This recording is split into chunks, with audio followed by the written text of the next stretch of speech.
Ladies and gentlemen, this is the 12th and final round. Right hand, Golovkin steps in and down he goes again. Unbelievable. Mayweather makes him pay. What a rookie mistake. A sensational left hook by De La Hoya. It's facts. I'm the best. You know what I mean? Sometimes I don't want to believe it myself, but it's the truth. I'm the best. I'm going to show you how great I am. From Southern California, this is the Last Round Podcast. Hey everybody, welcome back to the second episode of 2025 for the Last Round Boxing Podcast. We know that there's a lot of content for you guys to consume out there, whether it's on YouTube, Apple, Spotify, anywhere you get content, whether it's boxing content, sports content, or any other content that you consume. We appreciate you listening to this podcast, this upcoming interview with professional welterweight boxer under the Golden Boy Promotions banner, Alexis Rocha. He's been on the show a couple times already. The last time he was on the podcast was in 2023, I believe. So it's been a little bit over a year, maybe a year and a half since he's been on the show again. So we're excited to catch up with him. Alexis will talk about, obviously, his 2024. He fought 3 times, 2 wins, 1 draw. He talks about that, how he overcame some losses that he had in 2023. You know, why he didn't change trainers, how he feels about changing trainers when fighters lose, and how he looks at that, what he did to kind of overcome losses, you know, what he did to help his mental health and all that. You know, what he thinks about the recent report about Saudi Arabia and TKO, who owns UFC and the WWE under a parent company, which is called Endeavor. They're in talks about creating a boxing league that was just reported in some mainstream news outlets. So that's some interesting tidbits there. So Alexis talks about his take on a boxing league like UFC, what he thinks about it, you know, what he thinks about how it's going to affect fighter pay and all that, and finances, pros and cons and all that. So he dives into that. He talks about Netflix possibly getting into combat sports, you know, Amazon Prime Video, you know, how he feels streaming is obviously dominating the world. He talks about the DAZN platform, wanting to fight in New York. He talks about all the venues he's fought in Southern California and all that. He talks about his favorite cars and his current favorite YouTube channels that he's been watching and what's in his algorithm. So that's some interesting stuff there. So we get into a lot of stuff with Alexis Rocha. So we hope you enjoy that. But before we kick it off with our interview with Alexis Rocha, our interview of the week, we wanted to give a shout out to our new brand partner. We recently partnered with a website that covers boxing, combat sports, professional wrestling. So we wanted to give a big thanks to our brand partner at fightsatw.com, the website where you can get news, features, and opinions on everything related to boxing and professional wrestling whenever you need it. So our podcast will be hosted in addition to everywhere else, YouTube, Apple, Spotify, and all that. It will also be hosted on the fightsatw.com website. So check them out for your latest boxing news, your latest combat sports news, your latest news in professional wrestling as well. So if you go to different sites for professional wrestling and boxing, this site is where you can get both in one spot. So big thanks to our brand partner there in fightsatw.com and the founder, Abraham Gonzalez, who runs that site with his team. So big thanks to them over there. Go check them out. We just struck that brand partnership with them, and Abraham Gonzalez has been a great guy in boxing. He works hard, and him and his team over there are doing some good things at fightsatw.com. And now, for our guest of the week, here is Alexis Rocha. And now it's time for the last round interview of the week.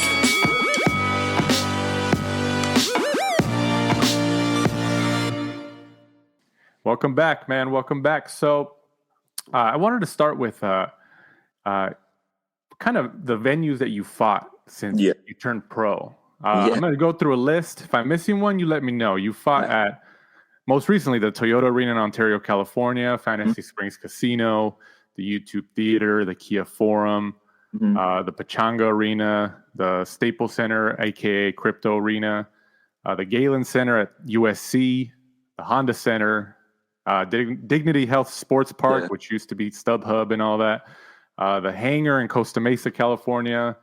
You made your pro debut at the Belasco Theater in downtown Los Angeles. Out of all those that you fought, all of them, and obviously you're going to continue to fight in more, which one would you say is your favorite? Which one, kind of stands out the most in your eyes?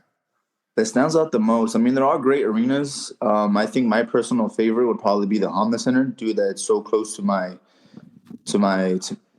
city. I think if you're from Santa Ana, from Orange, Anaheim, I think Honda Center really stands out as the stadium there, and that's kind of always been a dream of mine to headline it. And I'm so close to headlining there, and that's gonna be like almost a goal of mine to headline it. So I think Honda Center. And I really like the Toyota Arena. My last fight was the Toyota Arena, and I really like the walkway. So they have the locker rooms, and then as soon as you're walking out, there's like a long walkway to the arena, to like to the state. I mean, to the ring. And I really like that setup. And it was pretty like tunnel vision. You're walking down, you're getting locked in. I had someone walk me out, and that person was beside of me, like starting getting ready to sing, and I'm like, damn, this is dope. So. Do you feel that, because obviously you're with a promoter that's very focused in Southern California, they're based in Southern California, so ideally a lot of these fights are located in Southern California for you. I think you fought in Texas, El Paso before and all that. Is there anywhere that you haven't fought that you'd like to fight at? New York. Venue-wise, probably, what's it called? I'm getting a butchered. Madison Square Garden. MSG. MSG. I think I would want to fight MSG in New York. I think that's another goal of mine to fight there. And I'm a Southern California guy myself. I love the popularity and the fan base that I've gained out here. But yeah, man, I think it's time to kind of go out places to expand my popularity in the East Coast, in Mexico. Another place I would want to fight, and I really want to fight, is Azteca Stadium in Ciudad de Mexico, and I would love to fight there. Have you ever been close to fighting, like in the East Coast or specifically New York? Like, have you talked to Golden Boy? I was supposed to fight in New York back in 2018 or 2019, but unfortunately I got injured. I had to withdraw, and then I didn't end up fighting there. But I fought in Mexico, and I fought in Vegas twice, and in Texas. And ever since then, you haven't, Golden Boy's never, there's never been another opportunity that's been close to fighting in New York again since then for you?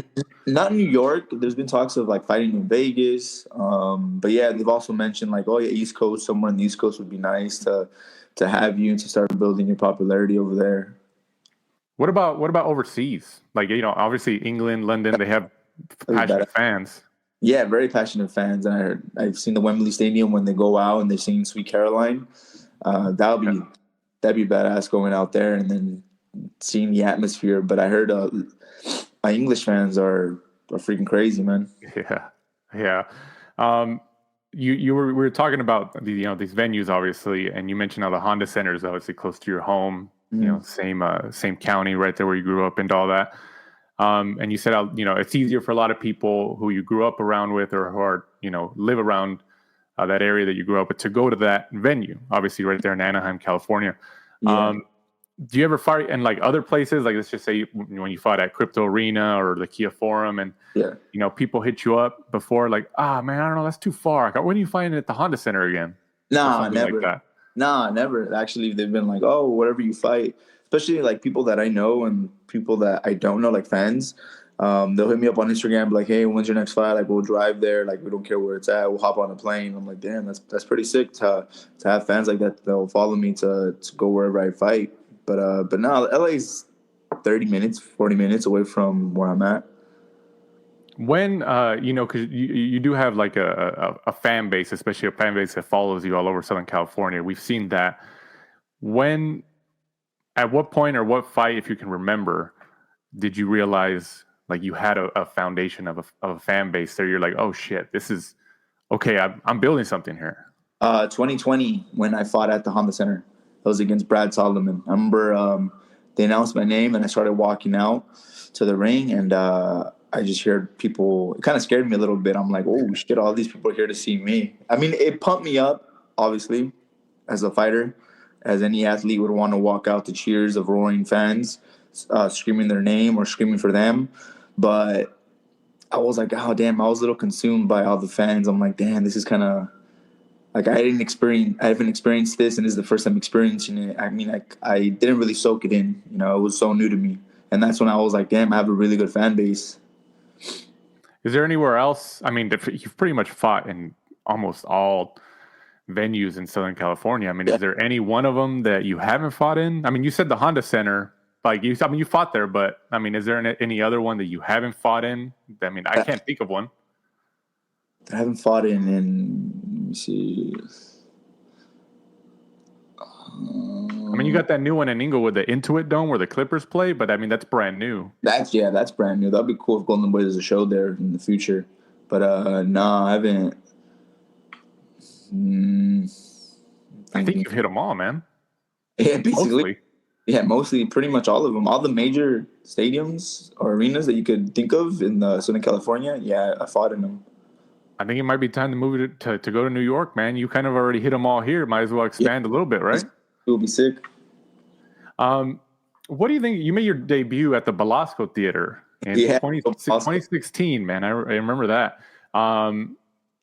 What do you think is the biggest difference between when you made your pro debut with Golden Boy at that time, you know, whoever was that Golden Boy that during that time who you kind of came in with, to now almost 10 years later? What's the biggest difference between Golden Boy then and Golden Boy now for you being there almost 10 years? I mean, they're still with me. They've been with me since day one and still with me till now. Now, you know, headlining main events in the zone. They've just been by my side, and I'm very grateful for that, for them to put me on great shows. They were putting me on great shows in the beginning. They put me in Belasco. I was already televised by Estrella TV. So right off, like, you know, I started fighting in these networks and these channels, and it was just amazing. And now I'm headlining the zone cards. So they've been with me since day one. And you're a southpaw, you know. Yeah. Obviously that's a rarity in boxing. You know, there's obviously a lot more orthodox fighters than there is southpaw. Yeah. How much difficulty, you know, have you had in securing fights because you're a southpaw? Like, you guys reach out to somebody, your team or Golden Boy or something, and there may be some discussions with somebody, but then they're just like, you know, we don't want to fight a southpaw, and kind of falls through. I mean, how does that affect you when you have to negotiate for opponents? I mean, I'm not the one negotiating opponents. You know, obviously I let my manager do that. I let Golden Boy do that. But you get the information back to you, right? I get the information. Yeah, I get information, but I don't think I've heard of like, because I'm southpaw. I mean, sparring wise, yeah, I think that's different.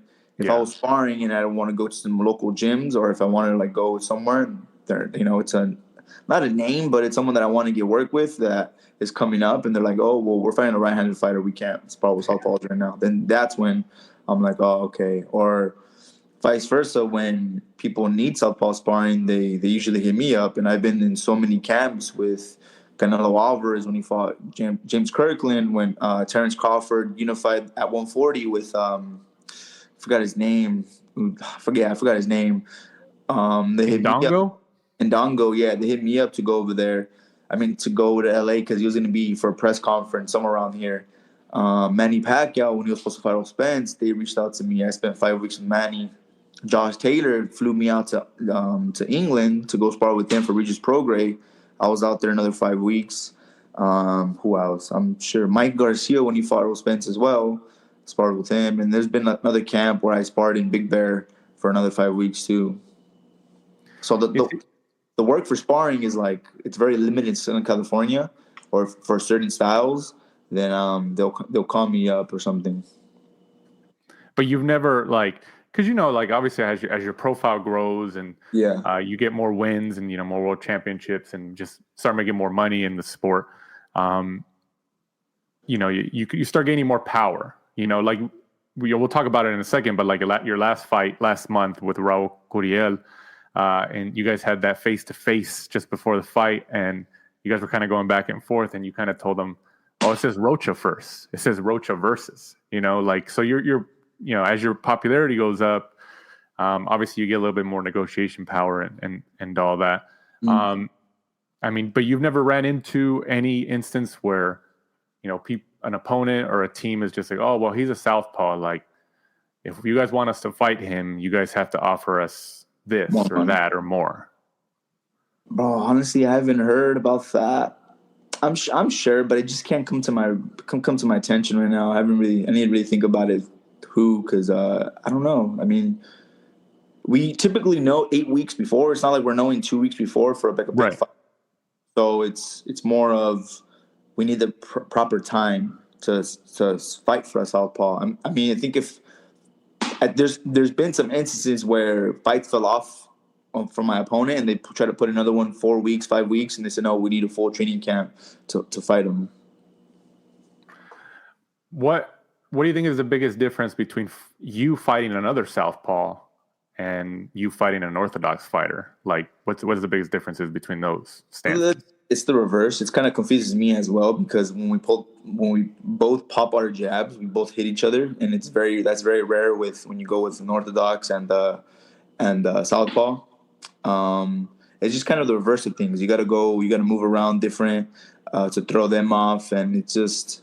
You practice for the styles, but it does throw you off a bit. Me being a southpaw to fight another southpaw. When last year or the year before, I believe it. When there was discussions of with your name included with Terrence Crawford and all that. He's one of those guys that very rare. Like, he can kind of switch. Obviously, he's more dominant in one side as the other, but the fact that he could switch in the middle of the fight. That's a big advantage. How did you, obviously there was rumors, there was possible discussions that at that time, maybe you were a future opponent and all that, he was looking, he didn't have any opponents. Did you guys talk about that? Like with your trainer, Hector Lopez and all that? Like, hey, he switches, like, how do we attack this? We didn't get into that really. We didn't really have like a certain game plan. We weren't prepping for anything because WBO came out saying I'm the mandatory, so we have to go to negotiations to fight each other. But the negotiations never even started between us because he was already talking with him. Him personally was already talking to Errol Spence at the time.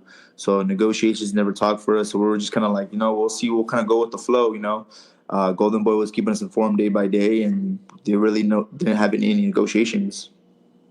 No, I get you. Going to the fights that you had in 2024, you fought in March, July, and December of last year, right? Mm-hmm. So March and July, you got the wins there. This past December, last month, you fought to a draw with Raul Curiel at the Toyota Arena in Ontario, California. Yeah. So how would you reflect on your 2024 right now? It was a great year. It was a bounce back year early, and then kind of established myself towards the later of the year. I lost to Joel Santillan 2023, so I took a little time off, and then I came back in March, and that was kind of like my coming back fight after a loss like that, a knockout loss, and I believe I stopped him. I forgot what round it was, but I stopped him, and then I fought Santiago Dominguez, who was undefeated. He was ranked number 10 by, I think, WBO or WBA. I think both of them. No one really heard about him, so it was kind of a sleeper fight that we knew he was going to be strong and come forward from the tapes we saw. And I remember for that fight, we had fought in March the same undercard together. We're both on the undercard. I remember I saw him the day of the weigh-ins, and this guy was drained. And the next day, it looked like he gained like 30 pounds. So I'm like, all right, I think this guy's going to come well hydrated. And that fight day, I was like, yeah, this guy's strong. Like he has heavy hands, and he's very heavy. And I believe he gained about 26 pounds that day from the weigh-ins till the day of the fight. I think he came 170 plus. And, I just outboxed him. I proved that I have boxing skills and that I could, not just be one-dimensional, just come forward. And then you go with Raul Curiel, who was, 15-0, 13 knockouts coming up, and everyone's talking about him. And prior before that, because that fight was planned already like September, and the fight was in December. People were already posting it, and everyone didn't give me a shot. I'm like, what the hell? Like, I'm the one that's fought stiffer competition. I beat better competition than he has. The guy was good, but the guy hadn't proved himself yet. And yeah, I was reading comments on like, damn, these people are like, really think I suck or some shit's going on, because these guys were saying you can't read the comments, man. Just do your thing behind the scenes.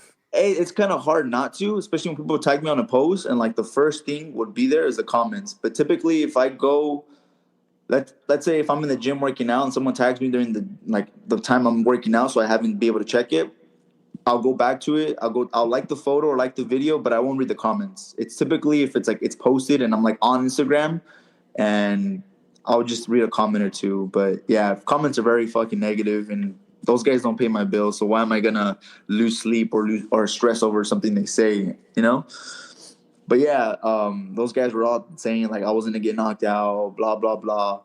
And the fight was close. Going into the fight, I probably one of my best training camps physically, mentally. I was not there to lose that night. I was there to win. But the guy had a good game plan too, and I kind of leaned into more of his game plan and kind of made it a slugfest. And it's very hard when you got two. He's from Mexico. I'm Mexican American. We have that Mexican blood in us that we want to trade. We have that in our heritage, and it's very hard not to draw into a war like that when the crowd goes crazy. You kind of fight with emotions instead of using your brain. But yeah, it was a good fight. I still thought I edged it out, honestly, and I thought one of the judges had you up. I think the first card that they read had you up, right? 116, yeah, they had me up. 112 or something like that. Yeah, I think 116, 112. I would agree with the 115, 113 card. I would agree with that. But yeah, I thought I did enough to win the fight. I finished very strong. I feel like I won probably 2 out of the 3 last rounds. And but yeah, it was a draw. You learn to accept it. You're like, all right, we'll see what the future has. If we run it back, we run it back. But it's right now just kind of just waiting around and seeing in the air. So I had a great 2024, and I believe 2025 will be even better. You touched on, your fight with Giovanni Santillan, which I believe was towards the end of 2023, October 2023, yeah. I think. So after taking a loss like that, because that was a tough fight. That was a tough fight. Yeah. There's a lot of fighters, not just boxers, combat sports, MMA and stuff like that. When you take a loss, especially one of your first losses, some of them are never the same after that. Like, it's hard for them mentally to recover. How did you coming off of that? Because obviously it doesn't, I'm sure you hated taking the loss. It sucked. But like, you came back and you were active. Had 3 fights in 2024. How did you come back to recover, mentally from that loss? Yeah, what helped me a lot too was just a lot of prayer, bro. I'm kind of religious. I'm pretty religious, I believe I have my faith in God, and just a lot of praying at nighttime. And obviously the first 2 months were very, very crucial for me, because I kind of just be there at night, just thinking about the fight. How am I gonna? The thoughts did come in my head, like, how am I gonna get back from a devastating knockout loss? The guy beat me up, he battered me, stopped me, and you kind of start doubting yourself, and it's when that doubt comes in, is where it bites you the most, bro. And for any sports, like you said, any combat sports or even any professional sports, it's all mental. It's the way you carry yourself. And I remember just sitting down, thinking about my future. I would kind of dwell on that last fight for like the first 1 or 2 months, and then after that, you kind of just start picking yourself back up. You start getting that confidence back, where you start reflecting on your past. Like, one loss doesn't define who I am. It doesn't define the trajectory of my career and where it's going to head. It's not going to. It's a setback, but it's also going to make me learn. And I truly believe that I learned a lot from that fight. And I just kept moving forward, kept my head up high and kept moving forward, and I put that behind me. Did you talk to anybody? Obviously you had conversations with people after that loss, but in terms of, other people, other personalities in the sport of boxing, that might have a little bit more success to you, or, I mean, your promoter's Oscar De La Hoya, like people like him or anybody with like a higher stature like that, where like, hey, they kind of give you words of encouragement to kind of help you out. Like, hey, don't worry about it. You're still young. Keep going forward. I mean, I think everyone, not just Oscar. Oscar did call me like a day later after the fight. He just said like, hey, keep your head up. We've all been there. And, he gave me some good words. And at the time, it was still too fresh. So I'm just like, man, like I just got knocked the fuck out. Like this isn't going to help me just yet. But everyone did give me some words of encouragement, to move forward. And it did pump me up. It did get me excited. But it ultimately does come down to you to let go of that, to don't dwell on it in the past and just keep moving forward. But my family that was there for me, my girlfriend was there, my coaches, Hector Lopez, who was there for me. I'm very grateful and very thankful for what God has blessed me with. We talked about your coach a couple of times, Hector Lopez. You've obviously been with him, I believe, since you turned pro. Known him since I was 7 years old. So that's yeah, insane. That's 20 insane. years. So, when you take a loss, obviously, when some fighters take a loss, they change trainers. Yeah. How do you, what's your take on that? And, why fighters do that? And, why do some fighters, like, for example, Canelo Alvarez, has taken a couple losses, a couple setbacks. And he's said in interviews when they asked him, like, no, I'm staying with Eddie Reynoso. Like, this is my team. Like, he has loyalty. How do you view that when like some fighters change trainers because they're just like, oh, you know what? I need to just change my whole game plan, change my whole, situation here. But you didn't. You stayed with your team and you went forward still. Yeah, I think what it comes down to is just really communication. I think whatever's on your mind and whatever you think you did wrong in those losses, you kind of have to talk it out with your coach. And we just have to sit down because no one's perfect. If you have an off night, it's going to sit back your coaches and they're going to look bad and they're going to make a lot of mistakes as well. So I think we all have to, like us as a team, speaking from experience, us as a team, we sat down and watched my fight. What can we work on better? What can we do better? It's kind of like a circus when things aren't going your way because you're so used to things going your way. When shit hits the fan, it gets bad in there and, it just makes everyone look bad. And I think with both my losses, we both kind of just, sat back. We talked about, what we need to work on, what I felt, how do I feel, what do they feel, what do we need to evolve and keep growing. I think it just comes down to communication. As long as you guys are on the same page and keep moving forward, that's how you guys grow, And I think some fighters don't really talk with their coaches and they kind of go elsewhere to go, like if whatever style is not fitting them, they want to go to another style that kind of suits them. But if you can make those changes with your coach, saying like, I want to be more defensive, I want to be more aggressive, you guys got to work on that game plan, and they pick up some stuff, they look up or get advice from other coaches or whatnot, and just kind of see how what methods kind of work for you guys to grow. Have you ever had people in boxing try to like recruit you to their teams or anything like that? No, never. I think everyone especially in Southern California, everyone's so close. We go to different sparring gyms to go spar. You kind of get, not a connection, but you kind of get used to the same guy over and over. You start seeing them. You start seeing, they have a fighter. That fighter fights in Golden Boy, fights in top rank. You go to the fights and, you just, in Southern California, it's very small. And I think it's a slap in the face if someone tries to recruit someone, especially in Southern California, or even if you go somewhere else, But no one, thankfully, has never done that. It's kind of awkward. So, obviously, you still have quite a few years left in your career. I think you said just before your fight with Raul Curiel last month that you're in your prime right now, physically, mentally, and all that.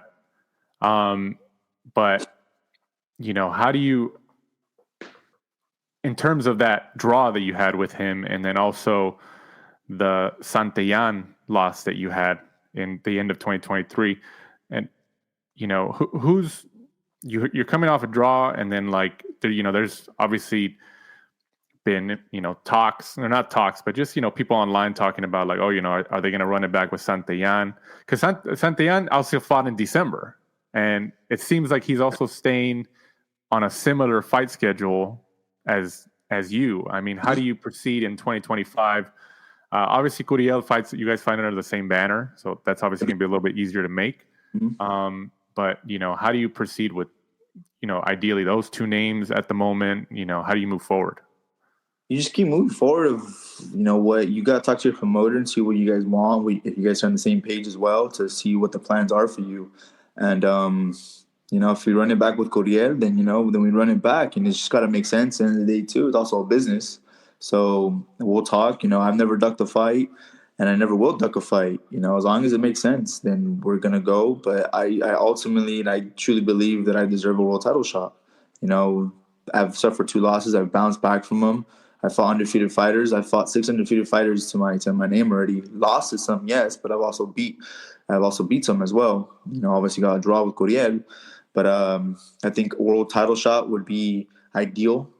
How do you look at when you have a similar opponent or a common opponent with a, like for example, Santillan also fought Frederick Lawson, I believe last year, and you fought him. When fans or or media kind of compare fighters, like, oh well, so and so knocked him out, and so went the distance with him. How do you look at that as a professional boxer? I don't really care. I mean, it does make you want to go harder, but I don't really care. I know Gio stopped him in the first round, but it wasn't a stoppage. If you compare like the times I hurt Lawson, like Gio did, I think they would have stopped it within the second, third round. But it wasn't.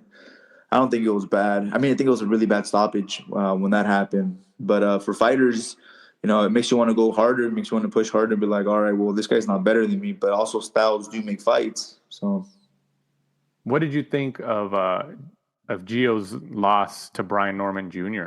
Because he was the favorite going into that. Yeah, it kind of reminded me similar of with me. People kind of heard of me more, and then when Gio fought, he was like a little hidden gem under the welterweight division. And yeah, man, I mean, he spoiled my night, and that's kind of what Brian Norman did to Gio, in his backyard as well. It's kind of almost a similar type of losses. So at 147 right now, it's you, it's Gio Santillan, Abel Ramos, Giasov, Conor Benn, Mario Barrios, Stanionis, Boots Ennis, I believe Sasaki. I think he fights later this month as well. How do you evaluate that entire landscape at 147? Because obviously, like the landscape from like even 5 years ago, I mean, just like anything, it's changed. It's like this is a brand new group, and you're in the mix, of those top fighters right now at 147. Like, how do you evaluate that whole stable of 147 fighters right now? Yeah, I mean, it's the talents are for sure. Not that many people know them, but they only know like Conor Benn, they know Boots, the champions right now. But you got people like us, like me coming up, a lot of other people. But they're all great fights to make, and if it makes sense, as in the WBA route to fight each other for title eliminators, and that's the route you have to go. But whoever's in my way, whoever got to get to be a world champion, that's the people you want to take on. Well, with Boots Ennis, obviously, he has, I believe, a title IBF right now at 147, the IBF. And he fights on the DAZN platform. You're on the DAZN platform. You guys have different promoters, but you guys have same television partners and all that. Yeah. And I think Conor Benn is also on the same platform. Am I right on that? Yeah. I think he's on DAZN with Matchroom, I think. Right. Okay.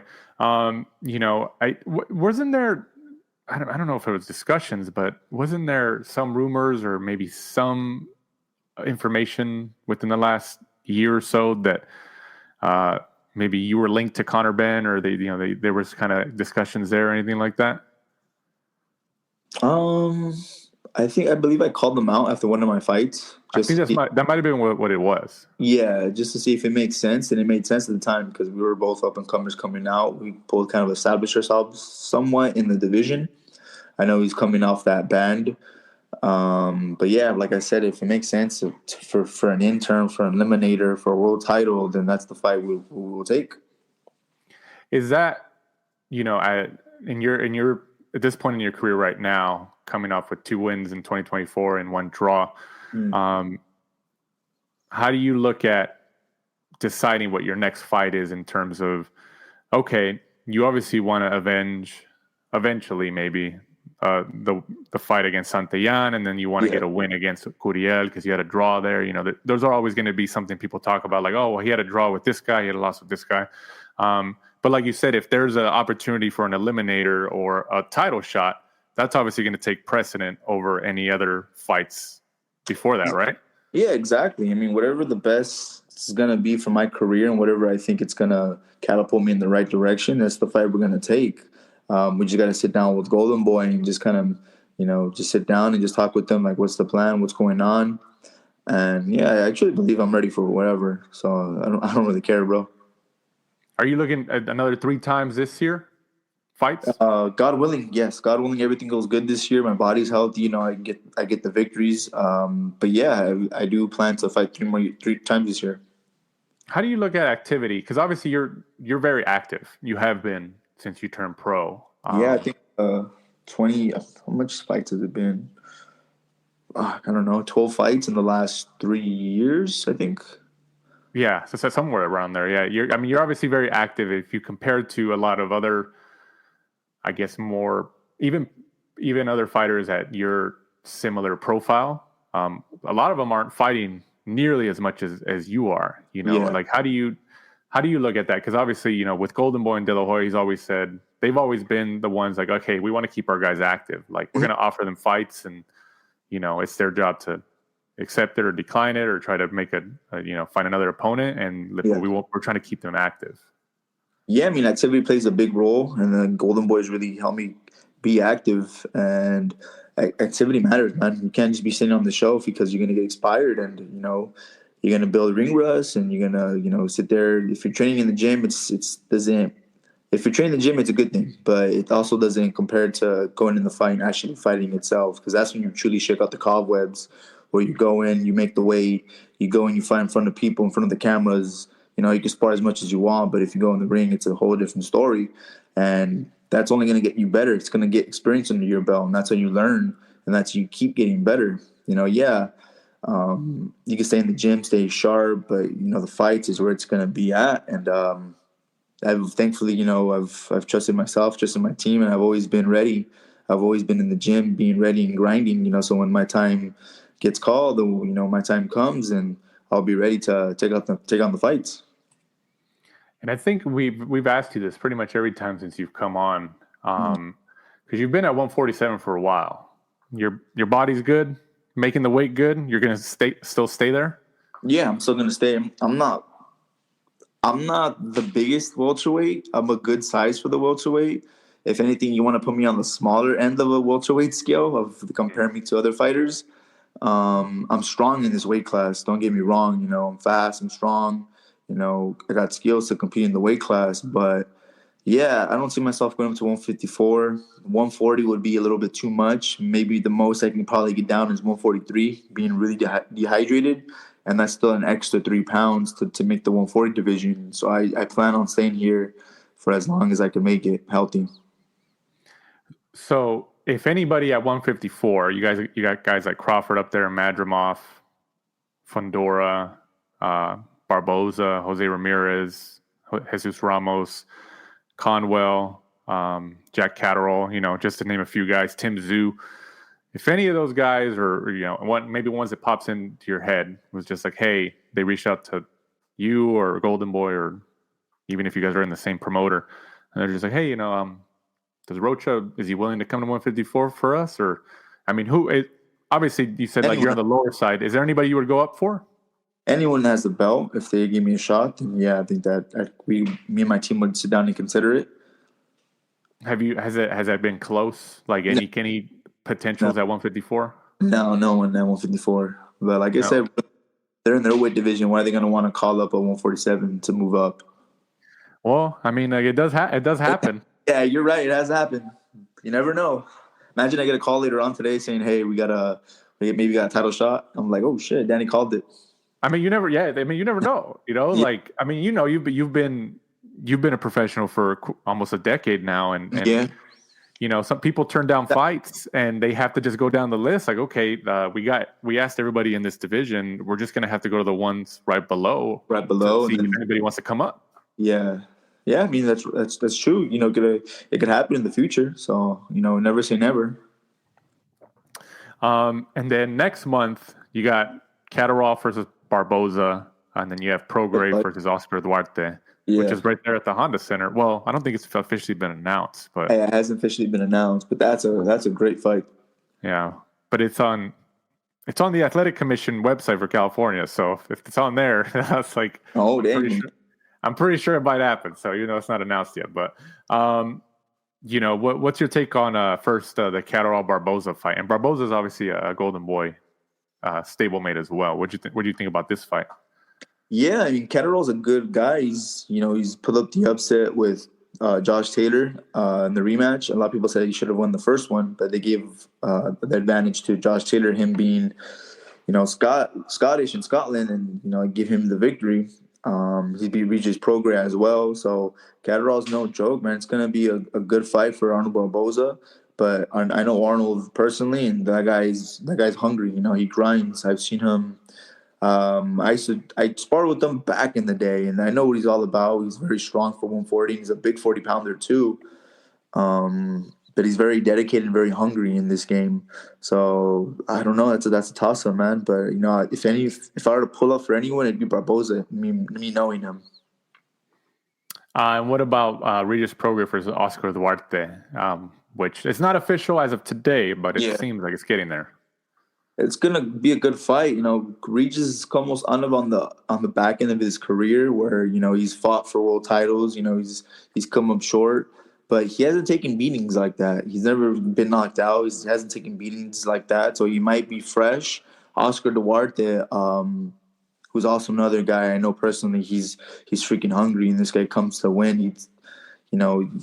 What Regis has, Oscar Duarte wants, especially him coming from Mexico and coming from, poor upbringings and, not poor upbringings, but someone that has to work very hard for their money. And I believe Oscar was going to want to go for the upset, so I've got to go for Oscar Duarte. Are you going to be at that fight since it's reportedly supposed to be in Anaheim? Yeah, at Honda Center, yeah. I'm going to go to that fight for sure. I mean, it's pretty local, right? Orange County, not too far. 15 minutes from me. With traffic. With traffic, yeah. And this is something that I wanted to touch on. We touched on just before we started recording today. This was just reported, I believe, by a couple different outlets, but I think initially by the New York Times, that the country of Saudi Arabia and TKO Group Holdings, which is owned by Endeavor, the parent company who owns the UFC and the WWE and some other smaller entities. The Saudi Arabia and TKO Group Holdings are close to creating a boxing league. So kind of merging together. And I think the article said that TKO has been offered an equity stake in the share of the revenue, and Dana White, who's the president of the UFC, would be like a managing partner in the company, and that they have bouts planned in the USA, obviously Saudi, Europe, and all that. I mean, what's your reaction to that? Because Golden Boy has obviously done events in Riyadh. They just had a Latino night. And they've worked a lot with Turki Al-Sheikh the last year or so. So there's a partnership there happening and developing. I mean, you're obviously in the thick of it. You're under a promoter that's has a partnership with these companies. What's your reaction to this? I mean, I think that could potentially be really big for boxing, especially putting that much money behind it to get bigger names and to pay these fighters the biggest money fights you want. Because a lot of fighters, unfortunately, they price yourself out because it's a prize fighting, sport. If you get more money behind the events, the Riyadh season, if they put more money to for the fighters to fight each other. If like I said, it's boxing, man. It has to make sense at the end of the day as well. No one in this caliber of, like, when you're almost in the elite level with world champions, the contenders, no one's scared to fight each other. Everyone has the same dream, and everyone's going to take on, whoever it is to get to that dream. It just comes down to, like, if you pay me somewhat decent money, because unfortunately some guys pay these guys chump change, if you put an organization like that where, they could fund this and they can get a fighter from Golden Boy, they can get a fighter from Top Rank, or, wherever it may be, and put them on the same card together to fight each other to make the best fights possible, then that's going to be great for boxing, because those are the fights the fans want to see.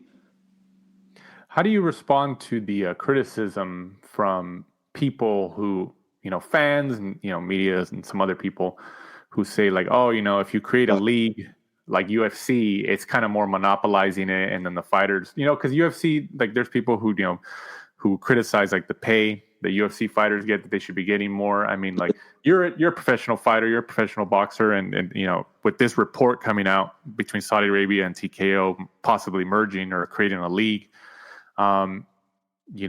you'd be affected by it, whether it's good or bad. We don't know yet. I mean, how do you react to stuff like that? I mean, it's going to be different for sure, because UFC runs their way certain type of way where they just have all these fighters fight for one belt. I don't know how it would affect, with the sanctioning bodies and how they would fight with amongst another. I have no idea, but if they can come good terms with Golden Boy and Golden Boy works, good with each other, then that's going to be something good, and that could potentially give their fighters a lot more dates. So Dana White, he's been talking about entering boxing for quite a few years, and I believe as recently as sometime last year, he said that he was going to enter boxing. He was like, oh, I think he said I'm in, or something like that. Like, he had said that in a press conference after one of his events. But he has said in the past that he doesn't want to use, if he enters it, he doesn't want to use the sanctioning bodies, the WBC, the WBA, the WBO, IBF, and all that. I mean, how do you think that pans out? Because they have, regardless of what people think about them or not, there's a rich history behind them in the sport of boxing, and if there's the UFC, for example, it's its own MMA league. They have their own world titles. You got their own world titles, yeah. I mean, how do you think that pans out? I don't think it will plan out very good, because WBC, WBO, and that's what boxing fights for, and that's what they want. They want that goal of accomplishing, or that dream fulfilled of capturing that WBC belt, the WBO belt. I don't think that might work out if they're just going to start their own. I mean, I don't really know how that would work out, because you just can't change the way everything's been. You can't change the rules. You can't change history, because WBO, WBA, and you're going to get some new people. I don't think it will really work out if that's what Dana wants to do. Do you think, I mean, obviously we're just speculating, but, like, with the money that's involved in deals like this, I mean, is it possible that money's offered to these sanctioning bodies, like, hey, we'll just buy you out and give us your titles? Dang, I don't know. I mean, they didn't Ring just get bought out too by Turkish? Yeah. Money talk. We just had Doug Fisher on here too. He talked about that. That was a pretty interesting conversation. Oh, really? I got to watch that. Yeah. He kind of dove into it, and how he had a 6-hour meeting with Turkey, and it was pretty good. It was a pretty good conversation. He talked a lot about it. But yeah, the whole title thing. That's one of the things that I'm, like, very interested to see how that pans out. Because, like we said, the WBC, WBO, IBF, they have a rich history, especially the WBC. Yeah. Regardless of what people think about the politics behind all these sanctioning bodies or not, they've been around for a long time. Yeah. There's a history behind them. So I do wonder how behind the scenes those conversations are going, or what's potentially going to happen in terms of this boxing league and the sanctioning bodies. Like, are they going to be boxed out? What's going to happen? It's going to be interesting to see. What's your take on Netflix? Obviously they did the Jake Paul, Mike Tyson. We viewed that as more like, it's entertainment. There was a fight. Yeah, but it was entertainment and people watched. They were excited about it. And then they just started their deal with WWE, running their weekly Monday Night Raw program. I think that's huge. I think, Yeah. streaming services are the thing now. I think movie theaters are losing its value because streaming services are getting on the movies. All the new movies are going up to the box office, but people are streaming movies. People just want to stay indoors. Since COVID hit, people just want to stay indoors and just watch movies and have a movie night at home where you're comfortable in your lounging clothes. But I think it's huge if boxing platforms were to go on to sign with the deal with Netflix. That'll be huge for all the fighters to get exposure to the world of boxing, just to get different eyes on different people. Because the Jake Paul fight wasn't just boxing fans; it was TikTokers, YouTubers, and a different audience. It's going to bring different audiences in to view in Netflix, or to view boxing on Netflix. And then for the UFC. They're obviously under the same company as the WWE. WWE has a deal with Netflix now. Yeah, I saw that. And then UFC, I think their rights for their events and stuff, or their television rights, I don't know. I think they're coming up. I don't know if it's this year or next year, but it's soon. The only reason I know that is because an executive from Prime Video, the Amazon Prime Video, they asked him about that, and he said, "Oh yeah, we'd be interested." Pretty much to bid, right? So, I mean, it's. If this whole boxing league, whether people like it or not, goes through and it kind of becomes something, I mean, there's a chance, a couple years from now that your fights. I mean, the zone's obviously there. They seems like they're not going anywhere, but it's just like anything in business, right? Like these companies are going to compete for these rights, and if you already have an existing deal for your company with Netflix, then they're going to be like, "Oh, you guys have this boxing league now? Let's look at that." Yeah, I mean, it's kind of better for you in terms of as a fighter, and then you're like your future, maybe finances and all that stuff, right? 100% agree with that. Yeah, it may change the world of boxing, and boxing could be changed because of this for the better of it, for the greater good. So you've had quite a few fights now in almost a decade of being professional. Yeah. Fortunately, you've made some good money, had some decent paydays and stuff like that. What do you think is the biggest splurge purchase that you've made since you turned pro and you started making some good change there? My homes, I think property. It's been my. Oh, we're talking homes. Okay, we're going plural here. Yeah, I bought 2 homes here in Orange County. That's something I'm very proud of to say, where I look at my house and I'm just like, dang, I really bought this with all the sacrifice that I've done, and very grateful just to be here, and that I have my other house not close by here that I'm renting out, and yeah, that's really what I splurge on. I really just saved my money, didn't buy. I mean, I have nice clothes, nice watches, but I really just saved everything up to buy homes. Is there anything on the horizon you're just like, oh man, I want that? I'm gonna look into that later. A new car, like a reliable car, because I have a 2014 Hyundai Genesis. Man, that's my first car, but it's worn out. That's my car that I take sparring everywhere. Has 150,000 plus miles, and it feels like it's always in the mechanic shop, and just an annoying car now. So I'm like, not this next fight, but maybe the next fight. Then I'll sell that, scrap that car, and then buy another car.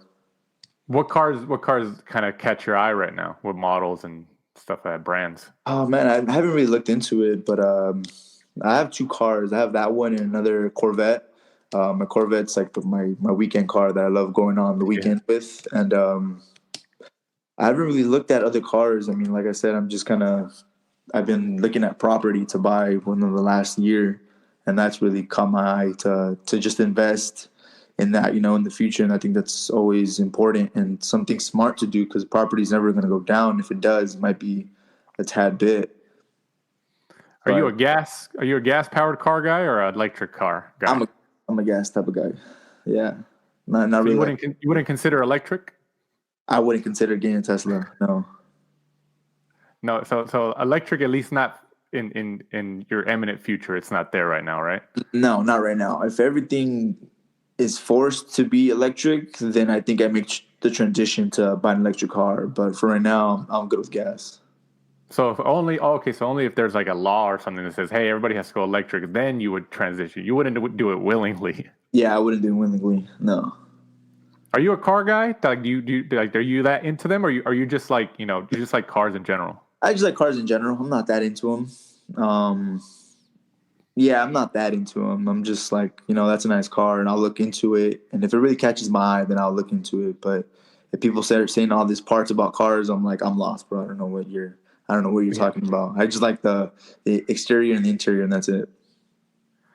Do you when you go to your fights around here, Southern California, do you guys all drive like your team? Do you guys all drive together, or is it like just like a whole like a presidential line of cars just kind of going in somewhere? As in how? Like when I go to like fight weeks, or how? So let's just say fight day.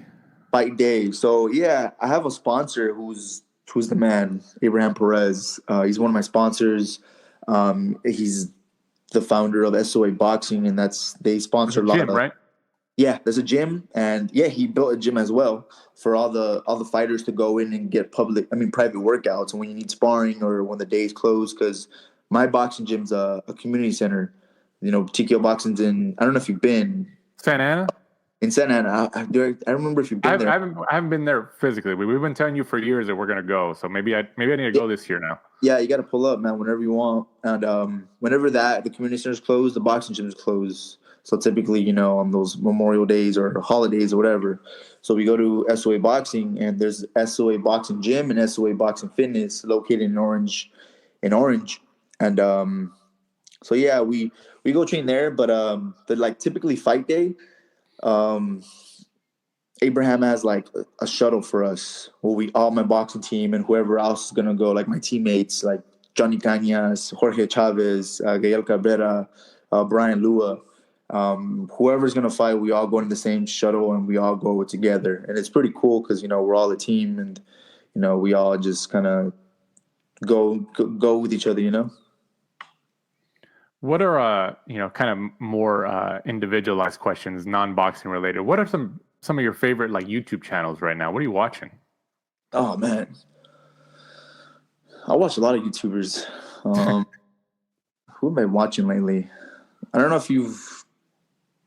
No, who I was watching? That guy David Dobrik. I don't follow him or anything like that, but I've seen his name. Yeah. Yeah, he just recently did like this weight loss challenge, and he's like freaking ripped now. And I'm like, damn, they did a before and like after comparison. I'm like, damn, I want to kind of see his his transformation and stuff, like what he did. But it didn't go into specific of like his diets. He just showed him working out, and that's it. I'm like, oh, it's cool. What else I watch? I watch a lot of movies too. I'm a movie enthusiast. What's your favorite movie? Oh man, there's so many. I can't. There has to be one that are just like, oh, okay. It doesn't have to be your favorite, but like one that pops into your head right when I said that. Interstellar. Okay. Interstellar. Yeah. Interstellar. If you want to like sci-fi like that, Interstellar. Like Christopher Nolan movies are like my favorite. Martin Scorsese are also my favorite too. Quentin Tarantino. The Godfather movies. They're all classics. So would you say that like a lot of your algorithm right now for YouTube is like maybe health and fitness and stuff like that?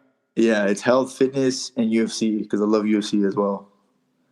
Yeah, I watch one thing I do wish boxing had, it was like UFC Embedded, which is like they show the fight week of like the fighters, and it just shows like what they're eating, how they're working out, the press conferences they do. I wish we had cameras like that following us around, even though that week kind of sucks because we're cutting weight.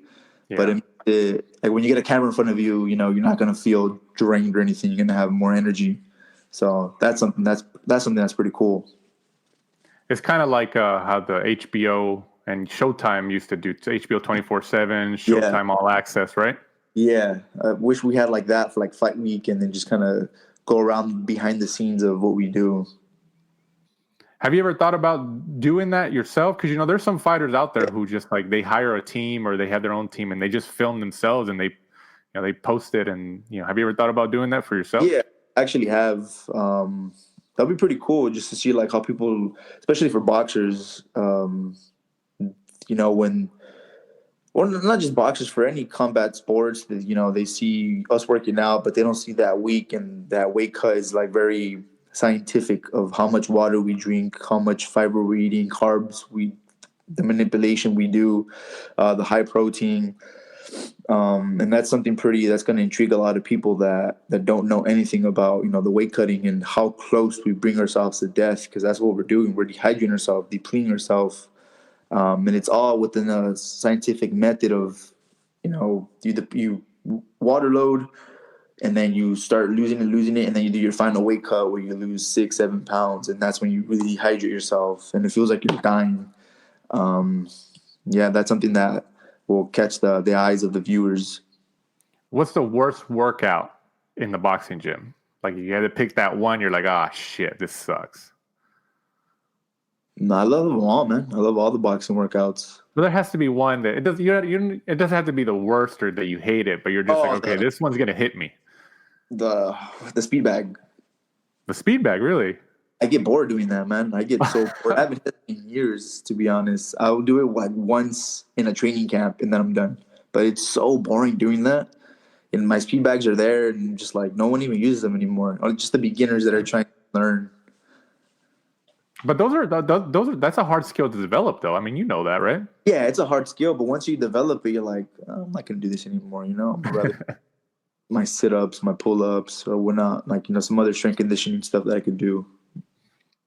When do you think your body, at like what age do you think your body, like after training for so long and fighting, when do you think your body really got used to like kind of the workout regimen? I think when I turned pro, or maybe I think 3 years after I turned pro, when I was like 21, I kind of got used to. Not even. I think within 4 fights of me turning pro, that's when I started getting used to like the training regimen of waking up, going to go run or going to go spar, and then coming back, going to run or going back to the boxing gym. I think my body started kind of getting used to that. What's your take on your promoters, Oscar De La Hoya's Clapback Thursday videos that he's been releasing the last several months? Yeah, they're funny, bro. I mean, they're entertaining for sure, and I think it brings a lot more eyes to Golden Boy and to Oscar when he does those, because they're funny, man. They're like, when I watch him, I get a good laugh out of it.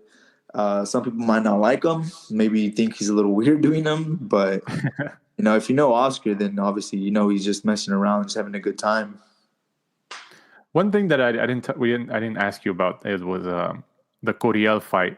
Yeah. He obviously had like a beard. It wasn't like crazy, but he had like a beard on fight night.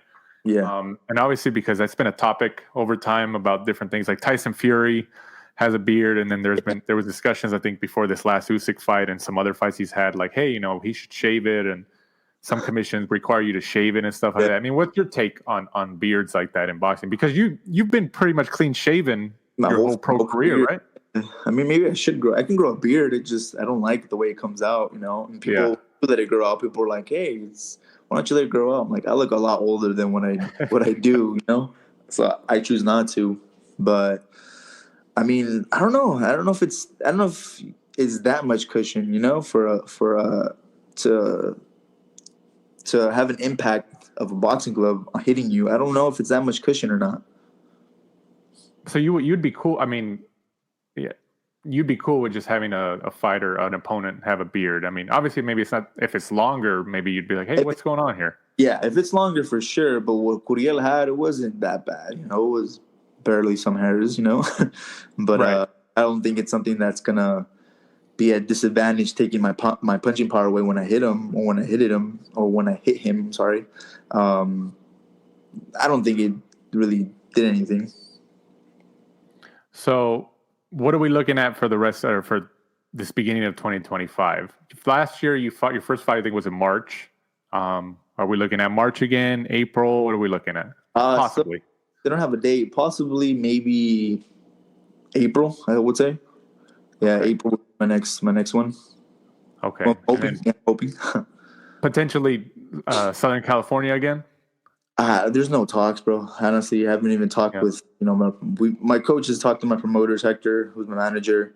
He's talked to Golden Boy, and they're kind of just keeping in the loop, and they're still getting more dates. So it's still, I don't know, the 10th day of January. So we're still getting more dates, but I'll know soon, hopefully. Sweet, man. Sweet. Well, obviously, Lex, we always appreciate you joining us here.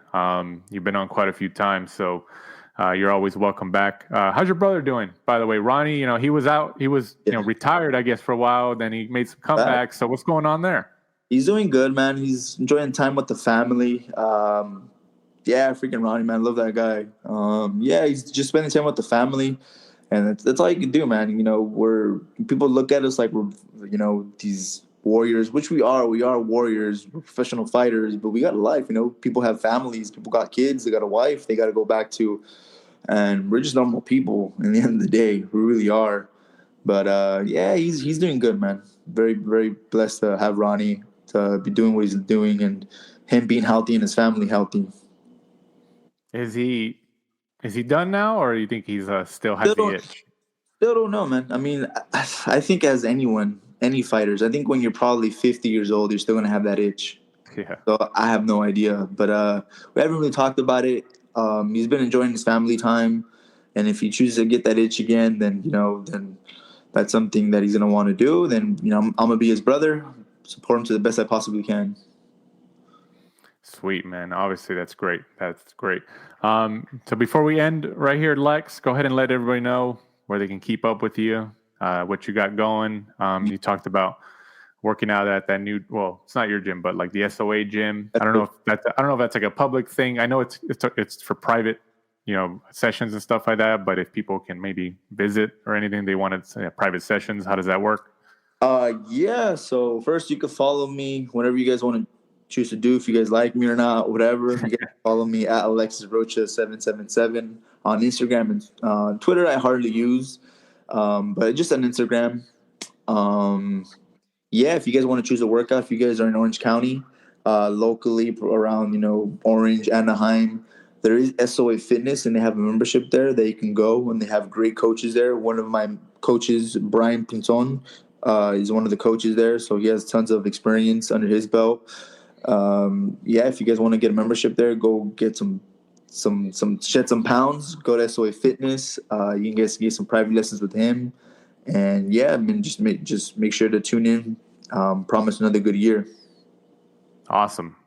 So for our guest of the week, professional welterweight boxer under the Golden Boy Promotions banner out of Orange County, Santa Ana, California, Alexis Rocha, who returns later this year in 2025. I'm Danny Z. This is The Last Round. Thanks for supporting and listening to the show. Follow us at The Last Round 12 on social media. Rate, review, and subscribe. This is The Last Round Podcast.